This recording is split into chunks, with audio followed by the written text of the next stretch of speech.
Well, it's January the 23rd today, and I'm going to turn the heater off that I've had in this greenhouse because I want to see just how much heat I'm getting out of the pond over here. Let me show you this.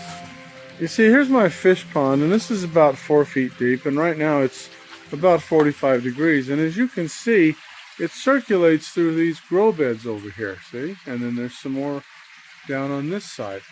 Now what I'm wondering here is whether I'm getting heat out of the depths of that pond. And the reason is that before I put any heat in here and before I had the fish in there, I allowed that pond to just freeze over, and it never did. It got a 1/4 inch of ice on the surface, 2 feet below the ground. It was, or below the water level, the top level. It was never more than 41 degrees, even though in here it got down to, like 10 degrees or so. Well, it's the morning of 7th of December today, and it got cold again last night. We've had it pretty cold the last, I don't know, 5 or 6 nights. Night before last it was 6 degrees Fahrenheit, and tonight it was, I think it got down to like 8 or 9, something like that, Fahrenheit. And that's in here, because I have a little remote thermometer, but that's what it got down to in here.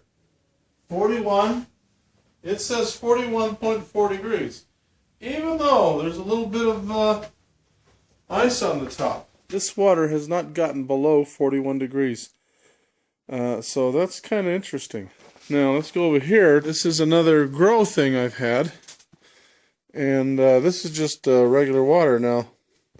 See, this is frozen over now. Anyway, that's the heater. So we are heating this up right now. Looks like overnight in here it got down to 43 degrees, if you can see that. And it's 48 degrees right now. It's overcast, and it's about 30 degrees outside right now. So we're going to pull the plug on this. There's a timer on it. And we're going to see what happens here to the temperatures. And what I'm really concerned about is, will these freeze over? We'll find out. Okay, on the first day with no heater, it says it got down to 30 degrees here last night, and it's 52 right now. It's about 9 o'clock in the morning. No freezing tonight anyway. Let's look. Everything looks all right. Let's see what the water temperature is. 46 degrees, that's what it says. Well, so I took this data every morning for the next 6 or 7 days, I think it was. Anyway, and I've recorded the data, and the results of what happened were quite surprising. Let me show you.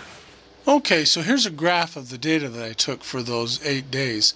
The column or the axis on the left is the degrees Fahrenheit, and on the bottom are the days. And I took the data every morning at about the same time, 9:30, 10 o'clock, something like that. Looking at the chart, I've pointed a yellow arrow at the overnight low temperature inside the greenhouse. And as you can see, it was about 44 degrees. Now that's the morning that I shut the heater off. Okay, now if you go down to the bottom, that bottom line down there, it shows what the overnight low temperature was outside, and that's about 19 degrees. Now if you look up a little higher there's that dotted line, shows you the differential temperature between the overnight low outside and the overnight low inside, and there it shows it's about 24 degrees. Now it's a little bit less than we measured before, but it's still up there pretty good. Another thing to notice that to me is quite interesting, the water temperature, the pond water temperature, and the water circulating throughout that whole system. It stayed within a very tight band, right around 45 degrees, and didn't vary much at all, even though looking down at the bottom, the temperature outside varied quite a bit. It got way down that one night, about 7 degrees, but the pond still stayed right within that narrow range pretty much. Now looking at this data over the full 8 days, you can see on day number 2 the temperature inside the greenhouse overnight dropped by about 15 degrees. but it's kind of stabilized out. And the really important thing to notice is the dotted line down there. It went down to, that's the differential temperature between the inside out in temperature and the outside temperature overnight. And you can see on day number 2, it went down to about 11 degree differential. That's all it had. But then on day number 3, it was 15 and so forth. It stayed around 15 degrees. And what's really curious, I think, is on day number 7, that cold day when outside it was about 7 degrees overnight, the differential went up to about 17 degrees inside.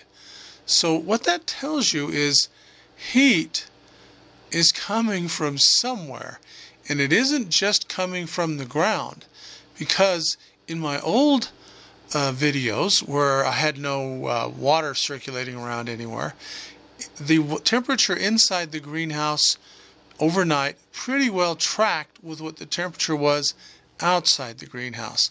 That's how I got those 8 degree, 9 degree temperatures inside the greenhouse on that recording thermometer, because that's about what it was outside that night. So we weren't getting any heat from the ground per se, because it was matching what was outside. But if the water is circulating through my grow beds, like I have it going now, then there is a temperature differential. Yet, the water temperature stays relatively constant. That means that heat's coming from somewhere, and I've got to assume that it's coming out of the depths of that pond, because, you know, it's below the frost line. It's about 4 or 5 feet deep. So heat is being put into the water from the ground, and letting it circulate through the grow beds like that, it radiates out at night into the greenhouse, goes back into the pond, picks up some more heat, and then keeps on going. That has to be what's happening. Well, that's good news. I'm getting heat out of the pond. It's a heat source. But before we get all excited and say, oh goody, I've got a free heat source in the greenhouse, there's one thing you really got to remember. There's always a catch to something. This kind of heat is what I call low-grade heat, and it's only useful if the temperature that you're trying to maintain in your greenhouse is just a little bit lower or a lot lower than the temperature of the water in that pond, or the temperature of the ground at 4 feet down. In other words, if you're trying to maintain the greenhouse above freezing, this might help you quite a bit if you do it right, if you do it better than I did. But if you're going to try to maintain your greenhouse, say at 60 or 70 degrees, this isn't going to do it. Now this might help, but the downside is if you get your greenhouse at 60 or 70 degrees, what it's going to do is absorb heat and put it into the ground. So it's going to work against you then. Anyway, thought you might be interested in this. I hope this helps.